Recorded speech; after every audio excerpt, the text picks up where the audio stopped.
You're simply the best. Better than all the rest. Better than anyone. Qui c'est le best? Le best, il s'appelle Neymar. Voilà. Du Brésil. Bah oui. Voilà. Les Français n'avaient plus perdu depuis leur quart de finale de Coupe du Monde. Ils avaient enchaîné 6 matchs sans défaite. Bon, bah là, ils s'inclinent. Et surtout, bon, ils s'inclinent lourdement. On peut voir claque dans les journaux ce matin. Hein. Oui, 3-1. oui. Voilà. Non, mais c'est la deuxième fois qu'ils pas perdent très contre le Brésil. motivé, je sais pas. Ah, mais si, c'est un match amical. Mais comme ils ont que des matchs amicaux, il va falloir quand même être un petit peu motivé. Si, ils l'étaient. Ils étaient motivés. Surtout au Stade de France, généralement, Alors, on se c'est quoi? bouge. C'est les Brésiliens étaient trop forts ce C'est jour. ça, William. Bonne analyse. Non, les Brésiliens étaient... Ah, je sais que vous êtes spécialiste. On va se rendre au Stade de France tout de suite pour suivre votre analyse, justement. Juste avant le coup d'envoi de cette rencontre, ce 16e France-Brésil, le Stade de France a observé une minute de silence en hommage aux victimes de la catastrophe aérienne survenue mardi. Le match débute bien pour les Bleus. 21e minute, Raphaël Varane ouvre le score de la tête. Vous voyez qu'ils sont motivés là, ces petits bleus. Bien. Les Brésiliens, eux, qui ont remporté 6 matchs d'affilée depuis leur élimination en demi-finale de leur mondial, égalisent 20 minutes plus tard. Oscar trompe Mandanda. Donc ça fait un partout à la pause. Avant l'heure de jeu, le Brésil, qui n'avait jusqu'ici jamais réussi à s'imposer au Stade de France en 3 confrontations, marque à nouveau. Et c'est Neymar dont vous parliez qui décroche une lourde frappe. La France tente de résister, d'égaliser, ça rentre pas. Et la France est à nouveau dépassée de la tête de Luis Gustavo, qui offre le dernier but au Brésil. Donc ça fait 3-1 pour les Brésiliens qui battent les Français pour la deuxième fois d'affilée. Dimanche, les Bleus affronteront le Danemark. Alors un petit peu plus souriant pour les Bleus, c'était avant cette rencontre, c'est François Hollande qui honorait des centenaires, Thierry Henry, Marcel Desailly, Zinedine Zidane, Patrick Vieira, Didier Deschamps, 5 ex-légendes tricolores à plus de 100 sélections. Et le président a dit, il a déclaré ici 600 sélections nous contemplent, je sais véridique, hein, des modèles, des exemples, voilà. Il manquait juste Lilian Thuram qui est lui le plus capé comme on dit, il était excusé en voyage humanitaire à l'étranger. Voilà. D'accord. Ça, c'était pour le football. On va passer au patinage. Et les filles, il y a des filles de basket, là. Ah bon, on va en parler juste après, des basketteuses de Villeneuve d'Ascq. D'abord, je vous propose des filles, ou une fille en tout cas en patinage artistique, les mondiaux à Shanghai en Chine.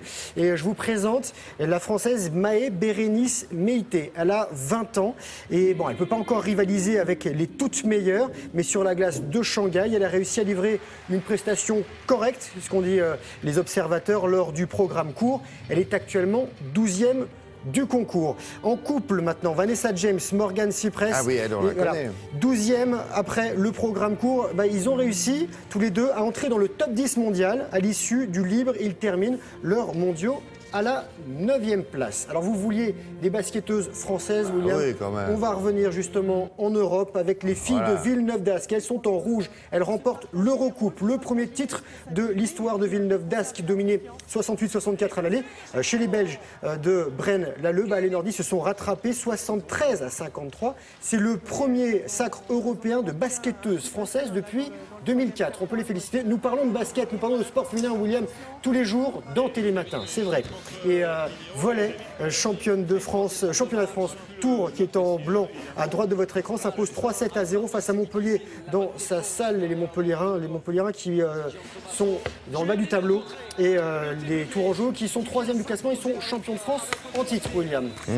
Vous me laissez un petit peu de temps pour vous parler de... Je sais pas, je vais demander. Réfléchissez. Qu'est-ce qu'ils disent? Ils disent non, là. Oh, vous êtes désagréable, laissez-le. Comment ça? Je vais en régie tout de suite, c'est ça? Non, parce que moi j'ai du tour européen de golf, mais au Maroc. Vous savez, le tour européen, il fait parfois le tour de la planète. Hein. Oui. Il y en a un Français qui se débrouille bien.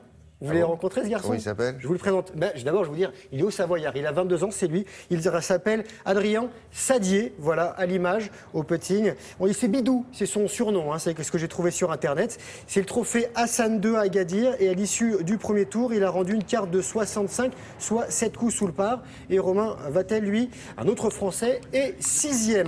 Un petit mot de tennis à Miami avec le Masters 1000. Élimination d'Edouard Roger Vasselin, le 145e mondial, sorti d'entrée par le Polais Janovic qui est 49e, 6-4, 6-2, élimination de Caroline Garcia, Pauline Parmentier. En revanche, Kristina Mladenovic et Alizé Cornet, elles, sont en 16e de finale. Et pour terminer, sur les pistes de ski, mais sans ski, William, non, je vous propose du VTT sur neige. Ça s'appelle la Razor Snowbike. Ça se passe à Châtel, c'est en Haute-Savoie. Un rassemblement de fondu de 2 roues sur la glace. Les meilleurs ont mis 3 minutes pour dévaler 500 mètres de dénivelé. Alors je vous rappelle que ces vélos, ces VTT ne sont pas modifiés, ce sont des VTT classiques, que les pneus ne sont pas cloutés et que le but du jeu, si vous voulez pas tomber pour avoir essayé, c'est d'aller très vite. Ah oui, bien Mais sûr. c'est surtout ça qui est difficile à appréhender, c'est qu'on n'a pas envie d'aller vite. On avait testé, moi j'avais joué les trépieds, comme ça Ouais, je j'avais me posé les souviens, pieds ouais. sur Mais les ils ont côtés. le droit de faire ça, évidemment. Eux non, moi oui. On n'a pas le droit de se freiner avec les Si, pieds. ils peuvent prendre des virages couchés, vous savez, comme ça. Voilà. Bon, un peu casse-gueule. Merci beaucoup. Demain, Demain. rendez-vous ici avec vous pour nous parler de... Bon, il a testé un sport équestre, vous allez voir, sport équestre où il faut courir à côté du cheval. Hop, on prend un Ils appel. se mettent debout. On essaye de se mettre debout. On essaye de Oui, monter ça dessus va. déjà. Merci beaucoup.